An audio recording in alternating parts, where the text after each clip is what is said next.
Here's the deal, guys. As we get going back to school, whew, it is tough to say goodbye to the kiddos, whether they're heading off to college or kindergarten. And Diane Gottsman has officially experienced both. And so she's joining us this morning. It's good to see you. Good to see you. It's always anxiety riddled, right, no matter how old they are or young they are. It is so true. And we were chatting on over the weekend, and I know you've got a kid in college, which is hard to believe.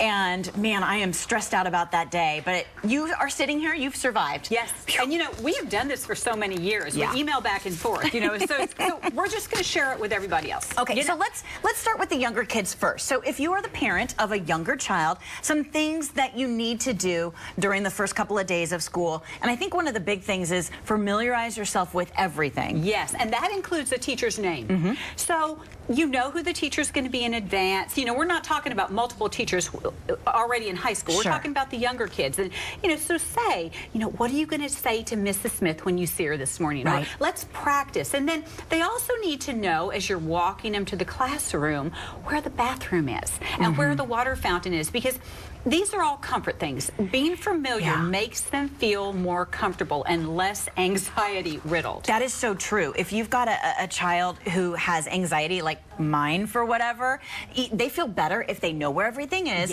and they know the protocol for things. Now, and here's something that's important too, I think. Should I be sitting there watching them go, crying? We don't want them to see that, right? No.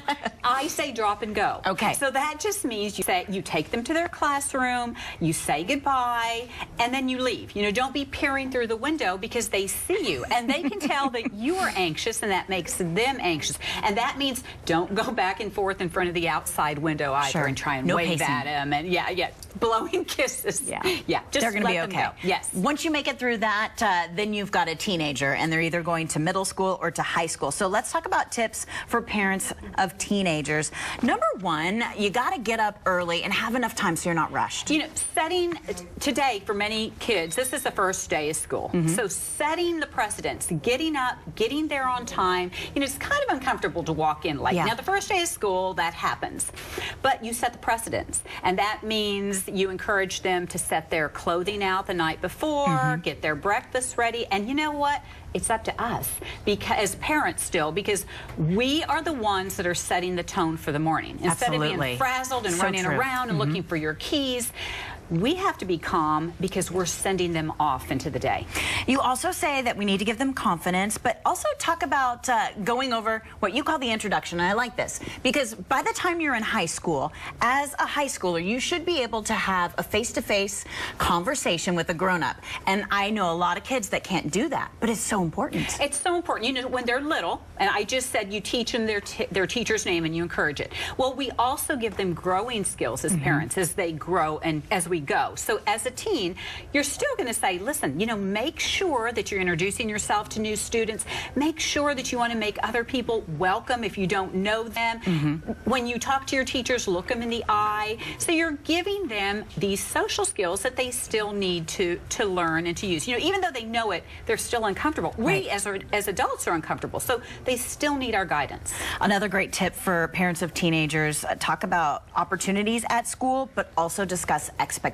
Yes. So clear boundaries. You know, this is what I expect from you. These are our family rules, our house rules. At school, this is what I expect. And when I say talk about opportunities, you know, what do we say to our kids? You know, are you going to join such and such club? No, I'm not going to do this. No, I don't want to do that.